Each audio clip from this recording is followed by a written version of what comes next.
오늘 신명기 16장 말씀을 통해서 말씀을 깨닫는 지혜와 응답받는 기도의 은총이 우리가 넘치게 될 줄로 믿습니다.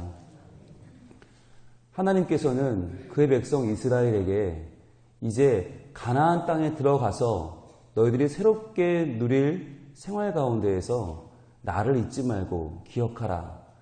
내가 너희와 함께 했음을 기억하고 지금 너희의 현재의 상황이 나로부터 비롯된 것을 잊지 말라라고 하는 마음을 담아서 모세의 설교로 지금 이스라엘 백성들에게 말씀을 증거하고 있습니다. 이 말씀은 현재를 살아가는 우리에게도 동일하게 적용되는 말씀입니다. 오늘 보면 6월절에 관한 말씀이 나오는데요. 출애굽 당시에 6월절, 패스오버죠. 넘을유, 넘을월.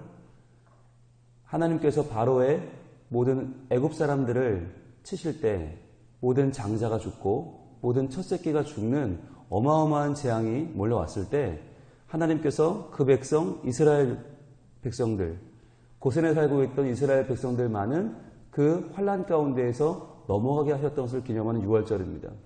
그런데 6월절이 출애굽기에서 제정되었고 레위기에서 선포되었고 민수기에서 지켜졌어요. 그런데 신명기에 또 나옵니다. 우리는 왜 이렇게 절기에 대해서 강조하시는 걸까? 우리는 절기 우리랑은 별 상관없을 것 같은데 이거 이스라엘 사람들의 절기인데 우리는 추석이 있고 우리는 설날이 있고 우리에게는 광복절 3일절이 있는데 왜 자꾸 우리는 6월절에 대해서 이렇게 강조하시는가 의문을 갖게 됩니다. 그런데요, 하나님께서 6월절에 대해서 말씀하실 때 매번 포인트가 달라요. 우리는 또 6월절이네, 또 추석절이네, 또 오순절이네 라고 읽지만 그러나 그 각각의 상황 가운데서 말씀하시는 포인트가 다 다르단 말이죠. 그래서 6월절이 처음 제정되던 출애굽기 당시에서는 6월의 감격, 하나님이 우리를 도우셔서 다 애굽 사람들은 자기 죄 때문에 죽었잖아요. 하나님을 믿지 않고 자기 죄 때문에 재앙을 받아 죽었는데 이스라엘 백성들은 똑같이 죄가 있는데도 불구하고 하나님을 믿었죠. 그래서 하나님을 믿고 6월절 어린 양의 피를 문설주에 발랐단 말이죠. 그러니까 아무것도 다른 게 없어요. 애굽인이나 이스라엘 백성은 다른 게 없는데 하나님 말씀에 의지하여 피를 발랐더니 죽음의 사자가 넘어갔다라고 하는 것을 통해서 구원의 감격, 구원의 핵심이 하나님께만 있고 하나님이 나를 구원하셨다라고 하는 그 감격을 담고 있다면 레위기서 말하는 6월절의 내용은 뭘까요?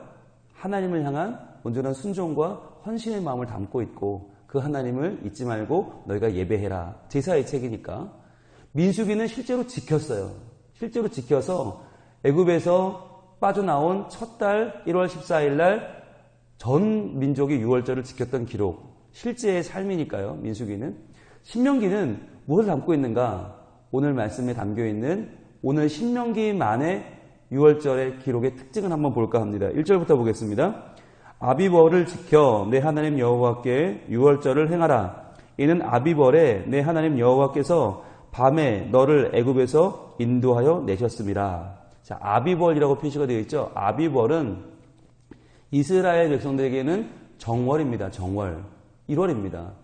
이스라엘 백성들이 언제 달력을 정하죠? 출애굽 당시에. 그러니까 출애굽이 1월이에요. 출애굽하는 게 1월. 역사가 새로 시작되는 거예요. 그 전 건 다 무효고 출애굽이 1월인데 1월 14일 저녁, 아비벌 14일 저녁이 6월절인데 이 아비벌을 성경에 보다 보면 니산월이라고 말할 때도 있어요. 니산월은 바벨론식 표현이에요. 그러니까 바벨론의 포로로 잡혀간 뒤에는 이 표현이 후기로 넘어가면 그때는 바벨론 사람들 식으로 또 날짜를 지켜야 되니까 니산월이라고도 표현했지만 같은 말이고 이 정월은 우리로 말하면 현재의 달력으로 말하면 3월 내지는 4월이 됩니다.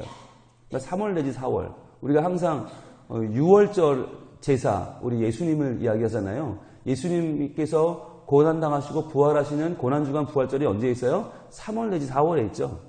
그러니까 우리한테는 3, 4월이 되는 것이고 이스라엘 백성들로 따지면 정월 1월 달이 되는 것이고 그들의 이름으로는 아비벌 그리고 바벨론식으로는 니산월이 됩니다.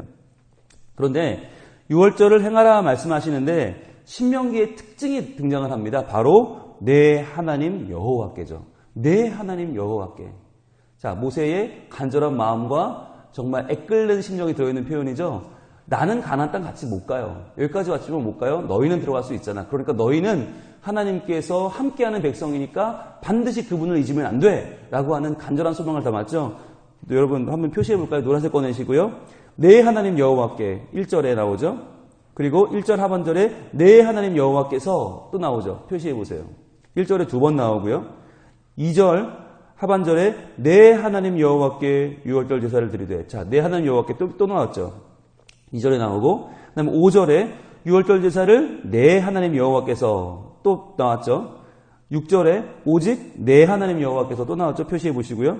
7절에 내 하나님 여호와께서, 그리고 8절에 중간에 내 하나님 여호와 앞에. 자, 8절 유월절에 대해서 얘기하면서 8절 안에 7번 나와요. 그러니까 얼마나 중요한 표현이에요. 유월절을 지키는데 그 유월절을 왜 지켜야 되는가? 내 하나님 여호와잖아. 그분은 너의 하나님이야. 여러분, 성경을 읽을 때 하나님에 대해서 등장할 때요, 반드시 그 하나님은 소유격으로 등장한다라는 말씀을 드렸습니다. 왜냐하면 하나님이 너무 크신 분이에요. 천지 만물 지으신 천지 만물보다 크신 분이기 때문에 하나님을 그냥 말하면 너무 크니까 항상 하나님은 제한해서 소유격으로 말씀하신다. 그래서 아브라함의 하나님, 이삭의 하나님, 한 명 한 명씩 그렇게. 왜냐하면 아브라함에게 나타나셨던, 아브라함에게 보여주신 만큼의 하나님, 이삭을 인도하셔서 그의 삶을 인도하셨던 그 하나님 제한하는데, 여기서 말하는 내 하나님 여호와는 누구예요? 이스라엘을 애굽에서 빼내시고 이스라엘을 광야 가운데 지나게 하시고 이스라엘을 가나안에 들어가게 하시는 그 하나님이죠. 그러니까 우리가 하나님을 믿을 때 그냥 하나님 사랑합니다가 아니라 내 하나님, 이게 중요해요. 내 하나님, 이 고백이 나와야 돼요. 그러니까 나를 지으시고, 나를 우리 가정에 보내시고, 나를 우리 교회에 보내시고, 나를 우리 신앙공동체 안에 부르신 지금 내게 말씀하시는 내 하나님에 대한 고백이 필요합니다. 그것을 위해서 뭐 하는 거예요? 이번 여름 행사하는 거예요. 우리 아이들이 지금까지는 많은 경우 내 부모님의 하나님을 믿어왔어요. 내 할머니, 할아버지의 하나님을 믿어왔어요. 그런데 이번 여름 행사를 통해서 내 하나님을 만나기 위한 집회를 하고 내 하나님 만나기 위한 말씀을 배우고 여러 가지 시간을 갖는 거예요. 그러니까 여러분, 우리가 하나님을 이야기할 때 그냥 뭉뚱그리 하나님이 아니라 바로 나의 하나님, 나의 삶이 묻어나는 나의 경험과 나의 삶의 고백으로 드려지는 하나님의 이름이 참으로 중요하다. 그래서 하나님은 유월절도 그냥 절기니까 지키는 게 아니라, 그냥 하나님이 지키라니까 아유 할 수 없이 지켜야지가 아니라, 내 하나님 여호와, 너의 삶을 인도하셨던 그분에 대한 너의 삶의 살아있는 고백으로 예배하라 라고 하는 의미로 오늘 말씀하고 있는 것입니다. 그런데 더 중요한 게 있어요. 더 중요한, 신명기에서만 등장하는 특별한 표현이 있는데 그것이 바로 2절입니다. 여호와께서 자기의 이름을 두시려고 택하신 곳에서. 자, 여러분 분홍색으로 한번 표시해 볼까요? 이번엔 좀 다르게. 자기의 이름을 두시려고 택하신 곳에서 한번 쫙 한번 쳐보세요. 이 표현은 신명기에만 나옵니다. 왜냐하면 출애굽기, 레위기, 민수기까지는 장소를 특정할 필요가 없었어요. 왜냐하면 그 장소를 누가 정했어요? 하나님이 매번 정하셨어요. 왜요? 셰키나 구름 기둥, 불 기둥으로 인도하셔서 구름 기둥, 불 기둥을 따라서 있는 거기가 매번 장소였어요. 그 장소에서 하나님을 예배하고 절기를 지켰어요. 그러니까 이 장소를 따로 말할 이유가 없었어요. 그런데 이제 어디로 들어갑니까? 가나안 땅으로 들어가죠. 가나안 땅에 들어가면 어떻게 해요? 그 넓은 지역에 12지파가 다 퍼져요. 각각의 하나님이 정해주신 장소, 제비 뽑은 장소로 다 퍼져서 흩어진단 말이죠. 흩어지면 어떤 사건이 벌어집니까? 그동안은 함께 모여 다니던 사람들이 한 마음으로 하나의 제사를 드리다가 쫙 퍼지고 나면 각각의 지파의 스타일대로, 각각 지파의 방식대로, 그들의 어떤 풍습대로 예배가 바뀔 수가 있어요. 왜냐하면 가나안 땅에 들어가면 거기는 온갖 바알과 아세라가 득실득실하는 현세적인 신들이 마을마다 있는 동네이기 때문에 신앙이 변질될 수 있고요. 소위 문화화 될 수 있고요. 토속적으로 바뀔 수가 있어요. 그러니까 거기에 대한 대책이 뭐냐? 각각의 장소에서 제사하지 말고 어떻게 해요? 하나님께서 자기의 이름을 두시려고 택하신 곳에서 꼭 유월절을 지켜라라고 하는 거예요. 택하신 장소로 모여라. 유월절을 지킬 때 너희의 각각의 장소에서 너희의 방식으로 하지 말고 모여서 함께 해라라고 하는 것이에요. 여러분, 이게 아주 중요한 말이에요. 이제 중요한 건 성소다. 하나님이 정해주신 장소. 그런데 그 장소에 뭐가 있어요? 자기의 이름이 있다. 여호와의 이름. 여러분, 여호와의 이름은 중동에서 이름은 굉장히 중요합니다. 명예가 최고거든요. 중동의 문화는 명예예요. 근데 그 명예의 핵심은 이름이에요. 하나님이 자기의 이름을 거기에 두신다는 말은 뭐냐면 하나님의 존재가 여기 있다고 선포하시는 그 장소. 그러니까 그 장소가 여기냐 저기냐 하는 건 어마어마한 차이예요. 하나님이 여기에 두신 그 성소. 그래서 이제 여호수아로 들어가면 하나님이 정해주신 성소에서, 그래서 처음에는 에발산, 그 다음엔 실로, 그 다음에 세겜, 하나님이 정해주신 그 장소에서만 절기를 지켜요. 그리고 나중에 그것이 다윗 왕을 지나 솔로몬 왕 때는 성전이 지어지면서 하나님께서 정해주신 예루살렘 성전이 신앙의 중심지가 되죠.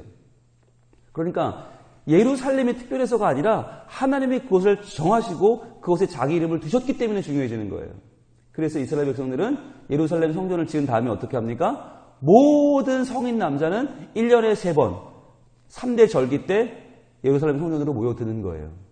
그래서 예수님께서 6월절에 고난당하시고 십자가에 죽으셨잖아요. 그때가 가장 예루살렘이 붐빌 때예요.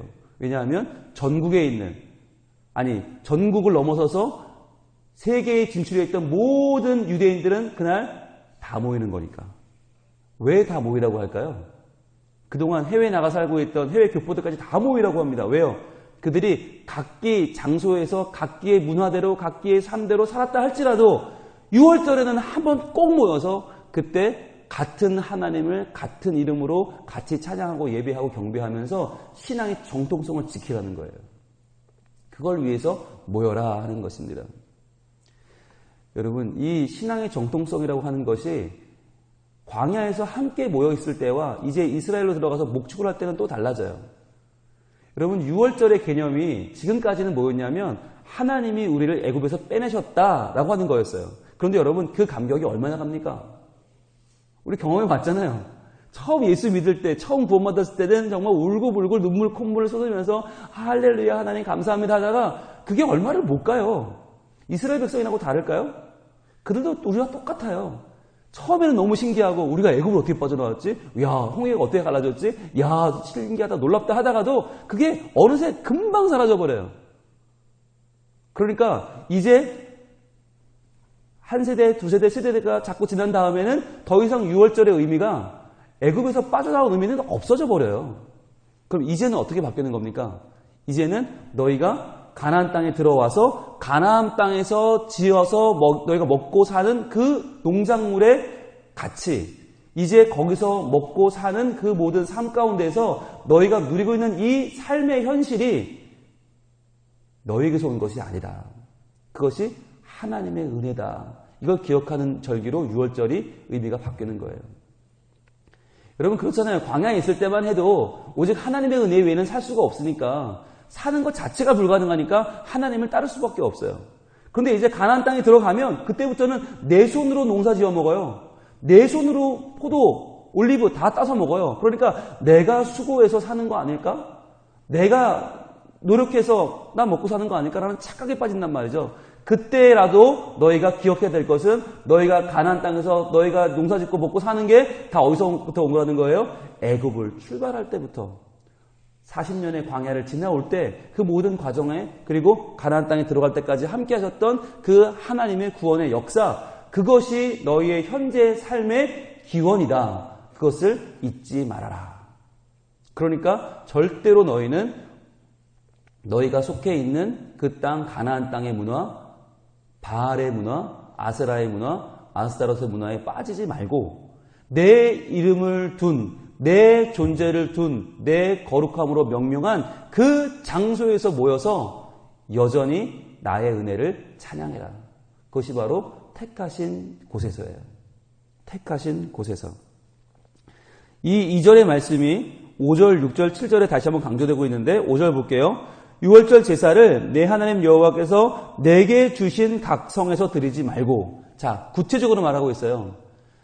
너희 각 성에서 드리지 마. 그러면 안 돼 라고 하는 거죠. 왜? 그러면 너희들 마음대로 드리게 되니까. 너희의 스타일대로, 너희의 주안점대로 바뀌니까 그렇게 하지 말고 6절 오직 나왔어요. 오직 동그라미 하시고요. 오직이 뭐라고 했어요? 느낌표 10개라고 했죠. 아주 강조하는 거죠. 오직 내 하나님 여호와께서 자기의 이름을 두시려고 택하신 곳에서. 여기까지 분홍색으로 쫙 꺼보세요. 아까 내 하나님 여호와께서는 노란색으로 쳤으니까 분홍색으로 자기의 이름을 두시려고 택하신 곳에서 쫙 꺼보세요. 한 번 또 이야기를 합니다. 각자 성에서 드리지 말고 택하신 곳으로 와라. 거기서 어떻게 하라고요? 내가 애굽에서 나오던 시각 곧 초저녁 해질 때에 유월절 제물을 드리고. 바로 시간까지 맞춰 똑같은 바로 그때. 점점 잊혀질 바로 그 유월절 그날의 감격을 다시 한번 되새기면서 예배해라. 그리고 7절로 갑니다. 내 하나님 여호와께서 택하신 곳에서. 또 한번 분홍색으로 택하신 곳에서 또 한번 표시해 보세요. 이 말은 아무리 강조해도 지나치지 않기 때문에 계속 반복하여 말하고 있습니다.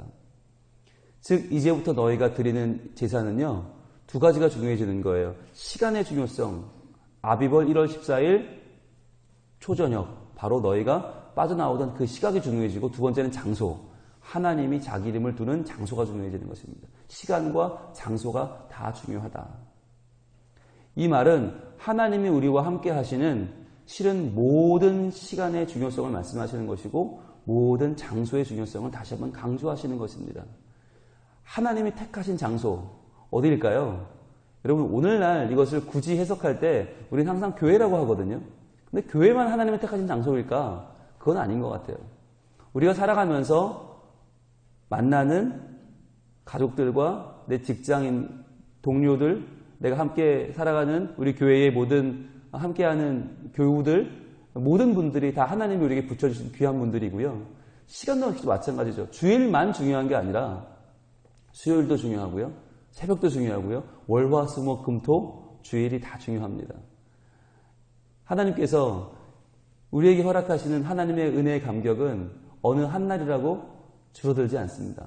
그래서 하나님은 우리에게 주일 예배, 감격적인 주일 예배를 드리게 하시지만, 그러나 또한 수요 예배를 통해서 우리를 만나주기도 하시고, 또한 우리를 새벽마다 아침마다 만나게 하시죠.